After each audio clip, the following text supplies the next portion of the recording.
بسم اللہ الرحمن الرحیم۔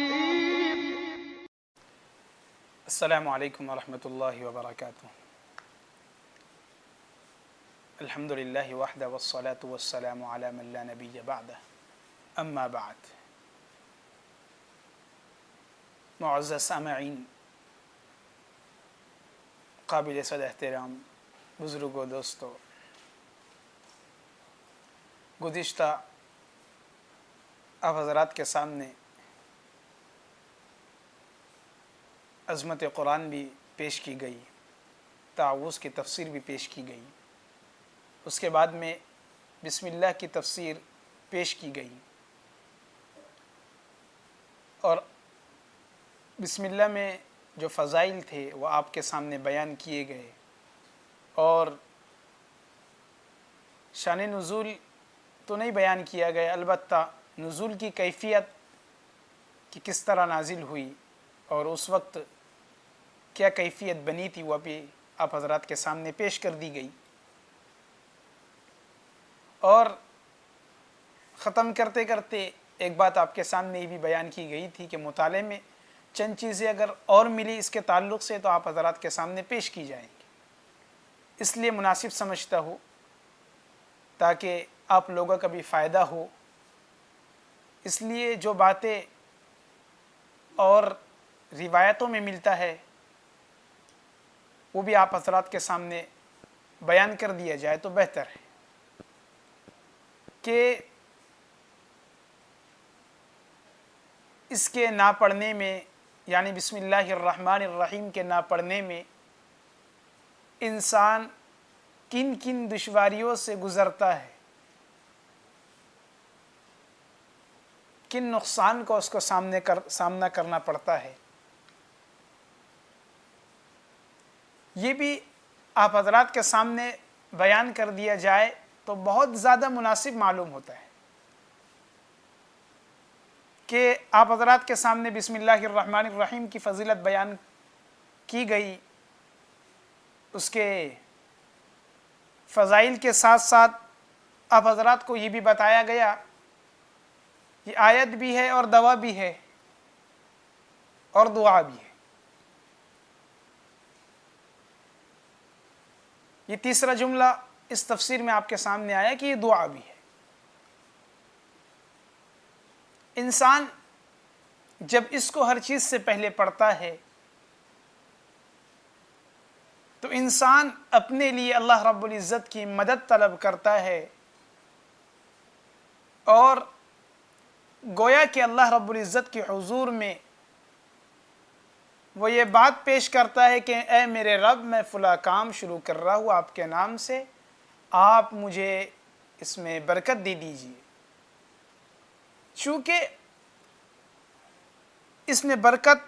اور اس کے فضیلت کیوں نہ ہو کہ اس میں اللہ رب العزت کے 3 نام موجود ہیں۔ ایک اللہ رب العزت کا ذاتی نام اللہ، اسم اعظم بھی اس کو کہا جاتا ہے، اللہ موجود ہے۔ دوسری اس میں صفت اللہ رب العزت کی رحمان موجود ہے، یہ بھی اللہ رب العزت کا صفاتی نام ہے۔ تیسرا نام اس میں اللہ رب العزت کا الرحیم ہے، یہ بھی اللہ کے صفاتی ناموں میں سے ہے۔ اس وجہ سے اس آیت کے اندر برکت اتنی ہے کہ اس میں اللہ رب العزت کا اسم اعظم، اسم ذات اللہ بھی موجود، رحمان بھی موجود، رحیم بھی موجود، جو کہ اللہ رب العزت کی صفت ہے۔ اور بندہ اللہ رب العزت کو بڑی عاجزی سے کہتا ہے کہ اے میرے رب، میں آپ کے نام سے شروع کرتا ہوں، آپ بڑے رحم کرنے والے ہیں، آپ بڑے رحیم ہیں، نہایت رحم کرنے والے ہیں، نہایت ہی رحیم ہے۔ تو اس لیے بسم اللہ کے اندر برکتیں بہت زیادہ ہیں، اس لیے آدمی اس کو ہر کام سے پہلے پڑھنے کی کوشش کرے، کوشش کیا بلکہ ضروری سمجھ کر پڑھے تاکہ برکتوں کا حصول ہو، اور جب آدمی بسم اللہ الرحمن الرحیم کو نہیں پڑھتا ہے تو اس میں شرکت شیطان کی ہوتی ہے، اس کام کے اندر شیطان کا دخل ہوتا ہے، شیطان کوشش کرتا ہے کہ میں اس کے کام کو فیل کر دوں، کیونکہ آپ کو تعوذ کے اندر بتایا گیا کہ آپ کا بہت بڑا کھلا ہوا دشمن ہے، آپ کی کامیابی تو اس کو بالکل پسند نہیں ہے، آپ کا کام تو اس کو بالکل پسند نہیں ہے۔ تو اس لیے جو آدمی اپنے کام سے پہلے بسم اللہ الرحمن الرحیم نہیں پڑھتا اس میں شیطان کی شرکت ہوتی ہے۔ ایک مرتبہ آقا علیہ الصلوۃ والسلام کی خدمت میں ایک دیہاتی صحابی حاضر ہوئے اور وہ کھانا تناول فرما رہے تھے، کھانا کھا رہے تھے، اور وہ کھانے کا اکثر حصہ کھا چکے، یعنی اکثر کھانا کھا چکے تھے، قریب تھا کہ ان کا پیٹ بھر جائے، تو ان کے ذہن میں یہ بات آئی کہ میں نے بسم اللہ الرحمن الرحیم نہیں پڑھا، تو فوراً انہوں نے بسم اللہ الرحمن الرحیم پڑھا، تو آقا علیہ الصلوۃ والسلام ان کے بسم اللہ پڑھتے ہی مسکرانے لگے، تبسم فرمایا۔ جیسے ہی انہوں نے تبسم فرمایا آقا علیہ الصلوۃ والسلام نے، تو دیگر صحابہ دیکھ کر آقا علیہ الصلوۃ والسلام سے حیرت سے پوچھنے لگے کہ آقا علیہ الصلوۃ والسلام آپ نے تبسم کیوں فرمایا، کیا ہوا؟ تو حضرت نبی کریم صلی اللہ علیہ وسلم نے ارشاد فرمایا کہ یہ صاحب کھانا تناول فرما رہے تھے، تو جب انہوں نے بسم اللہ پڑھی، جیسے ہی انہوں نے بسم اللہ پڑھی تو شیطان اس وقت تک ان کے ساتھ شریک تھا، وہ کھانا ان کے ساتھ کھا رہا تھا، اور بسم اللہ پڑھتے ہی وہ بھاگ گیا، اور ایسے بھاگا کہ جتنا کھایا تھا اس کی پوری قے کر دی، پورا پیٹ سے نکال دیا۔ تو ان کے بسم اللہ پڑھتے ہی وہ بھاگ گیا اور پورا کھانا قے کر دیا۔ اس سے پتہ چلتا ہے کہ اس میں کتنی روحانیت ہے، کتنی معنویت ہے کہ اللہ نے کھانے کے اندر بھی خوب برکت دی اور شیطان کی شرکت سے بھی بسم اللہ پڑھنے والے کو محفوظ فرما لیا۔ یہ اس کی جامعیت ہے، یہ بسم اللہ کی فضیلت ہے کہ بسم اللہ نہ پڑھنے کی وجہ سے شیطان کی شرکت ہو گئی اور بسم اللہ پڑھتے ہی شیطان بھاگ گیا۔ تو بسم اللہ گویا کہ اتنی اہم آیت ہے ہمارے لیے، اور اس کے نہ پڑھنے کا نقصان ہمیں روایتوں میں ملتا ہے۔ ہم کو بسم اللہ پڑھنے کی جہاں فضیلت ملتی ہے کہ بسم اللہ پڑھنے کی یہ فضیلت ہے، بسم اللہ پڑھنے کی وجہ سے یہ برکتوں کا حصول ہوتا ہے، اس برکت کا فائدہ ہوتا ہے، انسان کا اپنا ذاتی یہ فائدہ ہوتا ہے، وہیں پر اس کے نہ پڑھنے کے نقصان بھی ملتے ہیں کہ جو آدمی اس کو نہ پڑھے وہ نقصان کا سامنا بھی کرتا ہے۔ کیونکہ ایک روایت میں ملتا ہے کہ جو آدمی اپنے کام سے پہلے بسم اللہ الرحمن الرحیم کو پڑھے گا تو اس کا کام پائے تکمیل کو پہنچے گا، اور جو آدمی بسم اللہ الرحمن الرحیم کو نہیں پڑھے گا تو اس کا کام آدھا ادھورا رہے گا۔ یہ نہ پڑھنے کے نقصان بھی احادیث میں ملتے ہیں کہ جس آدمی نے اپنے کام سے پہلے، ہر کام سے پہلے بسم اللہ کی ابتدا کی تو وہ کام پائے تکمیل کو پہنچ گیا،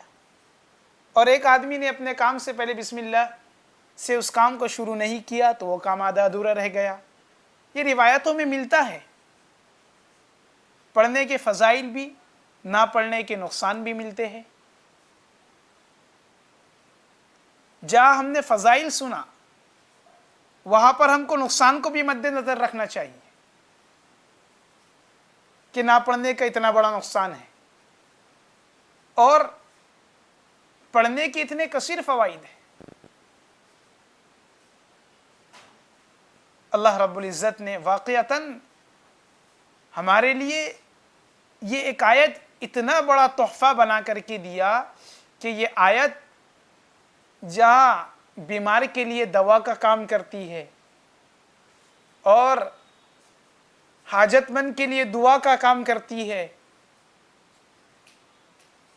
کیسی عجیب و غریب آیت ہے کہ جس مقصد کے لیے پڑھا جا رہا اس مقصد کے لیے یہ آیت بالکل مفید ثابت ہو رہی۔ بیماری کے لیے پڑھے تو دوا بن گئی، کام کے لیے پڑھے تو دعا بن گئی۔ واقعتاً اللہ رب العزت نے بہت عظیم آیت ہم کو دی ہے، اس کی قدر کرنا چاہیے۔ اور دعا ہونے کی وجہ سے ایک مسئلہ ہے کہ حائض عورت کلام پاک کی آیت نہیں پڑھ سکتی کیونکہ وہ کلام اللہ کی آیت ہے۔ تو جب یہی مسئلہ اس کا بسم اللہ الرحمن الرحیم پر آتا ہے، اگر وہ اس کو دعا کی نیت سے پڑھے تو اس کے لیے پڑھنے کی بالکل گنجائش ہے، وہ پڑھ سکتی۔ اور اگر آیت کی نیت سے پڑھے تو نہیں پڑھ سکتی۔ اگر اس کو دعا کی نیت سے پڑھنا چاہے تو بالکل پڑھ سکتی، دوا کی نیت سے پڑھنا چاہے تو بالکل پڑھ سکتی، اور اگر اس کو آیت کی نیت سے پڑھنا چاہے تو نہیں پڑھ سکتی۔ انما الاعمال بالنیات کے پیش نظر، کیونکہ اعمال کا دار و مدار نیت پر ہے، اور دعا کی اور دوا کی گنجائش حائضہ کے لیے بالکل ہے، وہ دعا پڑھ سکتی لیکن کلام پاک کی آیت نہیں پڑھ سکتی۔ نیت کے آتے ہی فیصلہ بدل گیا، نیت دعا کی آئی گنجائش نکل گئی، نیت دوا کی آئی گنجائش نکل گئی۔ تو اللہ نے اس کو دعا بھی ہمارے لیے بنا دیا۔ کیسی خصوصیت ہے اس کی کہ ہم اس کو کلام پاک کے شروع میں پڑھتے ہیں تو ایک ہی وقت میں یہ آیت بھی بن جاتی ہے، اور وہیں پر اللہ رب العزت سے برکت بھی طلب کر کے دیتی ہے، یعنی دعا بن جاتی ہے۔ ہم اس کے فضائل بھی سن رہے اور اس کے فضائل سننے کے بعد ہمارے علم میں آ گئے، یعنی کہ ہم اس کو جان بھی رہے۔ اب ہم کو چاہیے کہ ہم اس سے بھرپور فائدہ اٹھائیں، اتنا فائدہ اٹھائے کہ ہمارا کوئی کام بسم اللہ الرحمن الرحیم کے بغیر نہ ہو، ہمارا کوئی عمل بسم اللہ الرحمن الرحیم کے بغیر نہ ہو۔ گزشتہ تفسیر میں آپ کو بتایا گیا تھا جو آدمی اس کی کثرت کرے گا وہ جہنم سے محفوظ رہ جائے گا۔ گویا کہ ہم کو اس کا اتنا اہتمام کرنا چاہیے، ہر کام سے پہلے بسم اللہ الرحمن الرحیم پڑھ لیے اور کام کی ابتدا کریں۔ اللہ رب العزت کی مدد آپ کے ساتھ آ گئی، کیونکہ کام کرنے کے جو طور و طریقے ہوتے ہیں آپ نے خود دیکھا ہوگا، دنیا کا ایک اصول ہے کہ آدمی جب بھی کوئی کام کرتا ہے تو کام کرنے سے پہلے اس کے اسباب آدمی مہیا کرتا ہے۔ یعنی آدمی اگر گھر بنانا چاہے تو گھر بنانے سے پہلے اس کے لیے جن بھی چیزوں کی ضرورت ہوتی ہے اس کو لا کر اپنے پاس رکھتا ہے، اینٹ، ریتی، سیمنٹ وغیرہ جو بھی ہو، مزدور، کام کرنے والے ہو، جو بھی ہو، پہلے آدمی اس کا انتظام کرتا ہے، اس کے بعد گھر بنانا شروع کرتا ہے۔ جو بھی کام ہو دنیا کے اندر اسباب کے بغیر کوئی کام نہیں ہے۔ تو آدمی کے کام کرنے کا طریقہ بھی یہی ہے کہ پہلے اسباب مہیا ہو، اس کے بعد کام کرے۔ تو بسم اللہ الرحمن الرحیم کو بھی ایسے ہی جب اسباب آدمی کو مہیا ہو، آدمی کے پاس چیزیں موجود ہو، تو اس کے بعد اس کام کو بسم اللہ سے شروع کریں، کیونکہ فائدہ نظر آئے گا۔ اور توکل بھی اسی کو کہتے ہیں کہ پہلے اسباب بناؤ پھر اللہ کی ذات پر بھروسہ کرو، کیونکہ دنیا دار الاسباب ہے۔ تو ہم کو اسباب بنانا ہے، پھر بسم اللہ الرحمن الرحیم سے اس کی ابتدا کرنی ہے تاکہ اللہ رب العزت اس کو پائے تکمیل تک پہنچائے۔ جس چیز میں ہم برکت کی نیت سے پڑھ رہے اللہ اس میں برکت نصیب فرمائے، جہاں ہم اس کو بیماری کے لیے پڑھ رہے اللہ اس کو شفا بنائے، اور جہاں ہم اس کو دعا کے لیے پڑھ رہے اللہ اس کو اپنے دربار میں دعا بنا کر کے حاضر کرے۔ اللہ تعالیٰ مجھے اور آپ کو بسم اللہ کی افادیت کو، بسم اللہ کے فضائل کو سمجھنے کی توفیق عطا فرمائے۔ انشاءاللہ آئندہ کل کی تفسیر میں سورہ فاتحہ کو بیان کیا جائے گا۔ سورہ فاتحہ کے فضائل، سورہ فاتحہ کی افادیت انشاءاللہ آپ حضرات کے سامنے بیان کی جائیں گی۔ اللہ تعالیٰ سے دعا گو ہوں کہ اللہ تعالیٰ مجھے بھی کہنے سننے سے زیادہ عمل کی توفیق عطا فرمائے، اور آپ لوگوں سے دعاؤں کی یہ گزارش ہے کہ اللہ میرے علم بھی خوب ترقی عطا فرمائے اور مجھے اس علم پر عمل کرنے کی توفیق عطا فرمائے۔ وآخر دعوانا الحمدللہ رب